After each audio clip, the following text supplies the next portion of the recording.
Loh Mas, kok jam segini udah nyampe rumah? Terus itu kardus apaan? Isinya barang kantor semua. Iya yang hari ini beneran hari terakhir aku kerja. Kantor bener-bener tutup total karena udah oleng parah. Jadi aku sama teman-teman yang lain resmi diberhentiin hari ini. Astagfirullahalazim. Jadi beneran ya Mas? Gak ada harapan lagi buat lanjut? Kok rasanya tetap mendadak banget ya? Mana bentar lagi masuk bulan puasa. Kebutuhan pasti makin banyak. Iya yang, aku juga gak nyangka bakal secepat ini. Tapi untungnya aku udah kerja lama, jadi tadi pesangon 40 juta udah cair semua. Tapi aku tetap pusing. Uang segitu kalau cuma dipakai makan harian pasti lama-lama habis. Hah? 40 juta? Ya Allah, alhamdulillah masih ada pegangan segitu Mas. Jangan sedih terus, Mas gak gagal kok. Selama ini Mas sudah kerja keras buat aku, buat rumah ini. Allah pasti kasih jalan lain. Tapi nyari kerja sekarang susah banget Las. Aku takut nanti malah nganggur lama. Sementara kita kan juga pengen punya tabungan lebih buat hari tua. Kamu itu orangnya ulet, pekerja keras. Aku yakin pasti nanti bakal dapat kerjaan lagi. Kita hemat-hemat dulu aja uang pesangon itu buat sementara. Makasih ya sayang udah mau ngertiin. Aku tadinya takut banget mau bilang sama kamu. Takut kamu kecewa atau kepikiran. Mana mungkin aku marah gara-gara musibah gini. Udah, Mas mandi dulu biar seger, biar pikirannya tenang. Percaya sama aku, selama kita bareng-bareng pasti ada jalannya.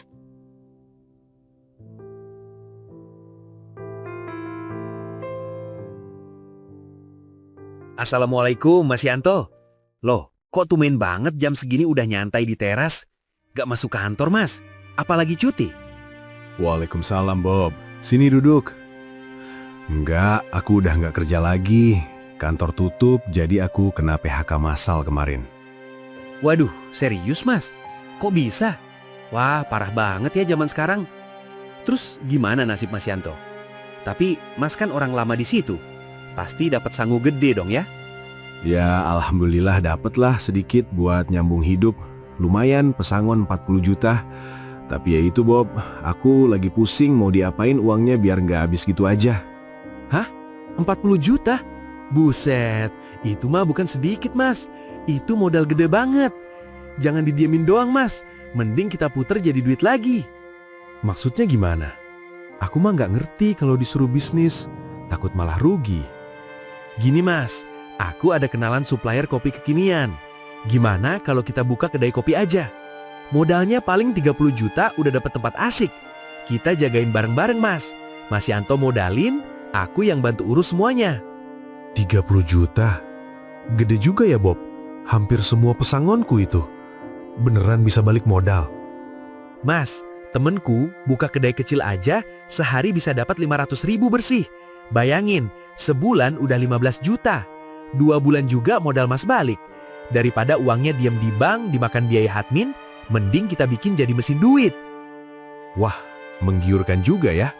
Yaudah, nanti aku coba obrolin dulu sama Lastri ya Bob.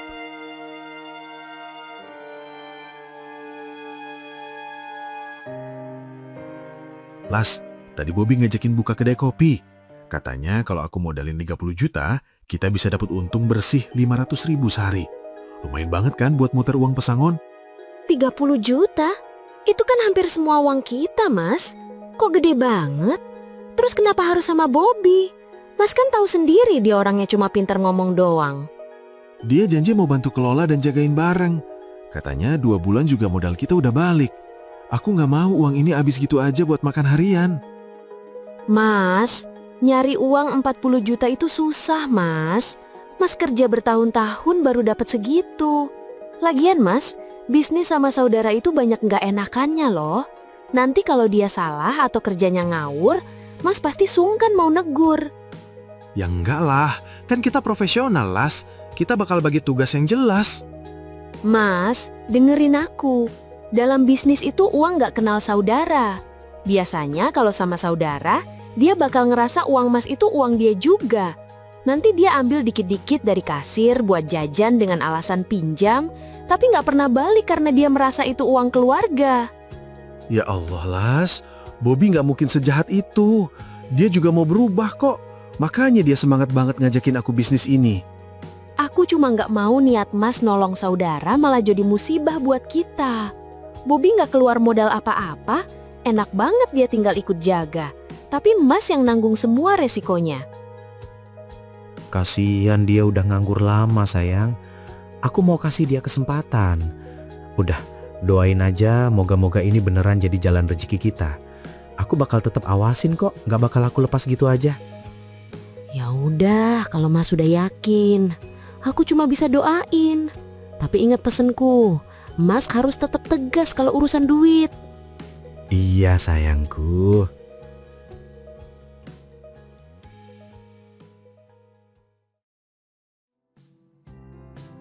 Alhamdulillah, akhirnya buka juga kedai kita ya Bob. Pas banget modal 30 juta, tempatnya juga sudah rapi.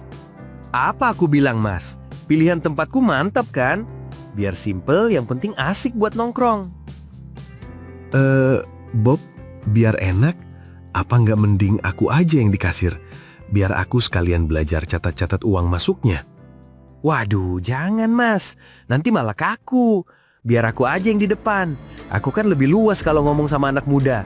Kalau Mas yang di depan, nanti pelanggan malah sungkan. Tapi kan aku yang punya modalnya Bob. Masa aku di belakang terus? Aduh Mas, masa sama saudara sendiri Mas masih curigaan sih? Aku di depan itu demi kemajuan kedai kita juga. Mas fokus racik kopi aja di dapur. Aku percaya kalau Mas yang bikin pasti enak. Iya udah. Kalau memang itu lebih baik buat kedai kita. Maaf ya Bob, bukan maksudku nggak percaya sama kamu. Nah gitu dong Mas, santai aja. Laci kasir aman sama aku. Mas mending siap-siap di dapur, siapa tahu ada pelanggan datang. Gas Mas.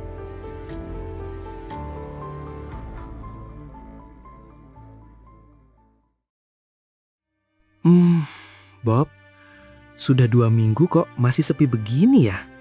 Sehari cuma laku beberapa gelas doang. Ya gimana nggak sepi, tempatnya ternyata kurang oke nih. Kedai sebelah lampunya lebih terang, pantesan orang nggak lihat kedai kita. Loh, bukannya kemarin kamu sendiri yang pilih tempat ini, Bob? Katanya strategis banget. Ya aku kan nggak tahu kalau lingkungannya bakal sepi begini kalau malam Mas.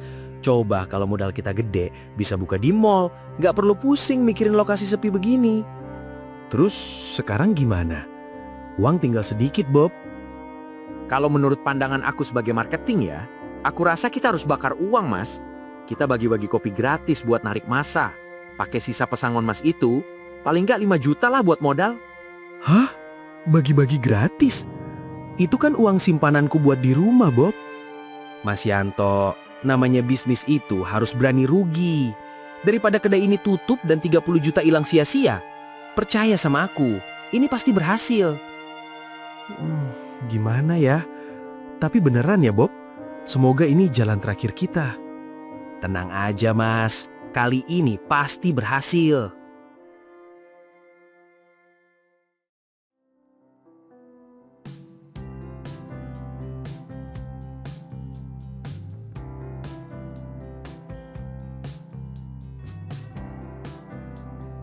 Ludes kan? Apa aku bilang? Mereka suka banget sama minuman kita.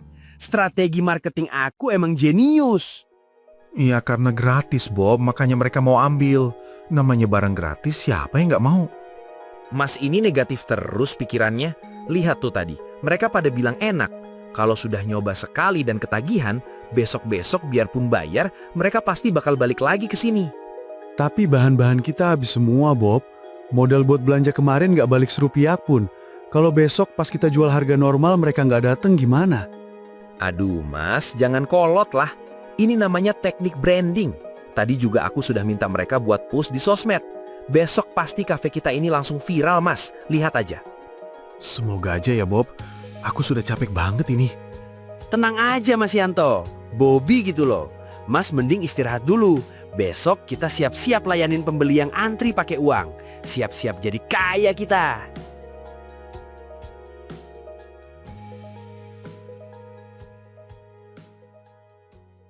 Mas, kok lemes banget kelihatannya? Udah makan belum? Udah tadi Yang. Cuma ya itu, badanku rasanya pegel semua. Di dapur sendirian dari pagi nggak berhenti. Soalnya pelanggan antri terus. Rame ya Mas? Syukurlah kalau hasil jualannya bagus. Capeknya Mas jadi nggak sia-sia. Uangnya belum ada, Las. Bobby bilang hari ini kita bagi-bagi gratis dulu buat promosi. Katanya biar viral. Ya Allah Mas, jadi Mas kerja rodi seharian sampai mau tumbang begini nggak dapat apa-apa. Terus Bobby bantu apa di dapur? Dia nggak mau ke dapur, Las. Katanya dia mau di depan aja, jadi kasir. Biar dia yang pegang kendali di depan. Jadi aku disuruh fokus bikin kopi di belakang sendirian. Mas, aku bukannya mau ngelarang Mas bisnis, tapi aku nggak tega lihat Mas diperas begini sama saudara sendiri. Bobby enak-enakan cari muka di depan, Mas yang babak belur di belakang. Kalau besok mereka nggak balik lagi gimana? Udah ya sayang, Bobby yakin kok besok bakal ramai lagi. Kita berdoa aja, Mas udah capek banget mau istirahat. Iya Mas, moga-moga doa Mas bener. Aku cuma takut kamu malah sakit kalau polanya begini terus.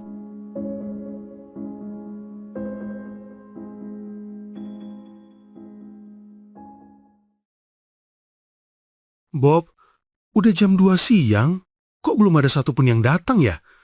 Padahal kemarin antrinya sampai ke jalan. Ya itu dia Mas, aku dari tadi mikir. Strategi marketingku kemarin itu udah yang terbaik. Tapi kalau sekarang nggak ada yang balik, berarti masalahnya bukan di promosi. Terus, masalahnya di mana? Ya apalagi kalau bukan rasa kopinya. Jujur ya Mas, kemarin aku dengar ada pelanggan yang bisik-bisik katanya kopinya agak hambar. Makanya mereka kapok, nggak mau balik lagi. Hambar gimana, Bob? Aku bikinnya teliti. Takarannya sama persis kayak yang kamu ajarin. Malah pas gratis kemarin, kata kamu banyak yang bilang enak. Ya, kalau gratisan mah orang pasti muji-muji Mas biar dapat lagi. Pas udah nggak gratis, lidah mereka baru jujur. Intinya ya racikan Mas kurang mantap buat harga normal. Loh, jangan asal nyalahin rasa dong. Aku ini kerja sendirian di dapur, sampai mau pingsan demi ide kamu itu. Kamu yang pilih biji kopinya, kamu yang tentuin harganya. Kalau sekarang sepi, masa aku yang jadi kambing hitam? Astaga Mas, kok Mas jadi kasar begini sama aku? Kita ini saudara Mas. Aku tiap hari mikirin strategi biar kita sukses. Biar Mas tinggal santai di rumah. Sekarang Mas malah bentak-bentak aku. Cuma gara-gara kedai sepi sehari. Bukan gitu, Bob. Maksudku, Udahlah, mungkin aku yang salah udah terlalu semangat bantu Mas. Kalau Mas ngerasa aku beban, ya udah. Tapi jujur, aku kecewa Mas lebih mentingin emosi daripada nyari solusi bareng.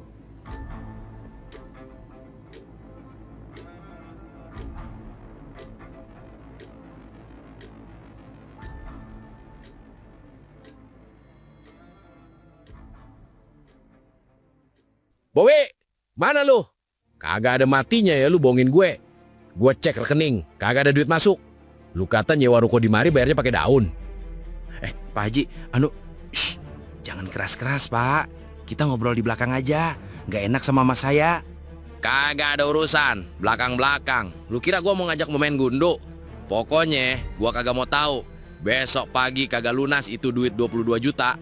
Ini ruko gue gembok. Barang-barang lu semua gue angkut buat jaminan. bentar Pak Haji. Maksudnya 22 juta apa ya? Bobby kan sudah setor 25 juta buat setahun. Saya sendiri yang kasih uangnya ke dia sebulan lalu. Buset dah, Mas Yanto. Lu ditipu mentah-mentah sama saudara lu. Si Bobby cuma nyetor 3 juta buat DP. Katanya sisanya Mas Yanto bakal bayar.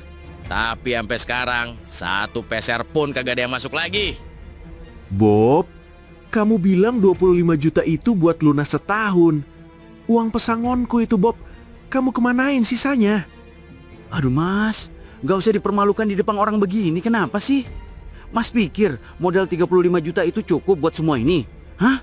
Mas pikir sewa ruko, beli alat ini itu pakai daun? Tapi aku kasih kamu 25 juta khusus buat ruko, Bob. Kamu bilang semua sudah beres. Ya aku pinter-pinter muter duitnya lah. Uangnya aku pakai buat operasional, buat kebutuhan marketing, buat gaji aku juga. Harusnya mas mikir, modal cekak begitu jangan mimpi punya kedai mewah. Masnya aja yang mau enaknya, tapi modelnya pas-pasan. Ya jadinya begini. Kamu tega nilip uang saudaramu sendiri, Bob. Terserahlah, malas aku ngomong sama orang nggak tahu bisnis kayak Mas. Urus aja sendiri ruko ini sama Pak Haji. Aku mau cabut. Bob, mau kemana kamu?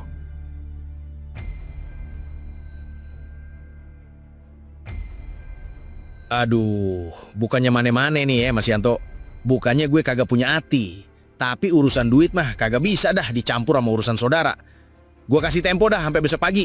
Kalau emang duitnya tetap kagak ada, ya maaf-maaf aja. Terpaksa nih ruko gue gembuk dari luar. Gue permisi dulu dah.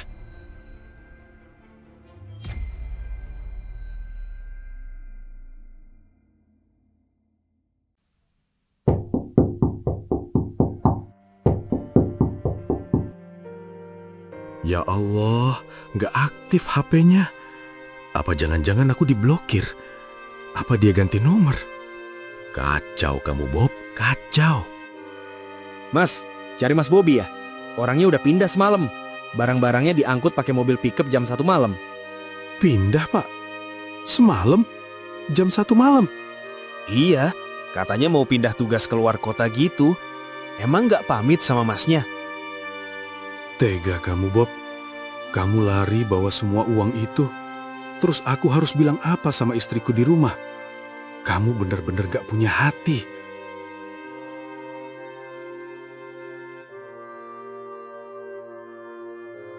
Wes kabeh yo Mas. Mesin kopi, kulkas, mbek kursi meja sudah saya angkut semua. Total kabeh 6 juta rupiah. Ini uangnya Mas. Aduh Mas, naikin lagi lah harganya sedikit. 7 juta gitu. Ayolah Mas, sesama orang Jawa kan harusnya saling bantu. Kamu orang Jawa toh? Jawa pundi Mas? Jawa Mas, Jawa Borot Mas. Weleh, Mas ini mau ngeprank saya apa gimana? Jawa Barat itu mah Sunda Mas. Sampean ini ada-ada saja. Asli ini Sunda kok ngaku Jawa. Udah, 6 juta wes pol. Jangan pakai acara jadi orang Jawa Borot segala. Makin saya turunin nanti harganya. Iya Mas, maaf. Saya emang lagi gak fokus. Ya sudah, 6 juta gak apa-apa. Sabar ya Mas. Namanya juga usaha. Kadang untung, tapi banyakan buntungnya. Duluan ya.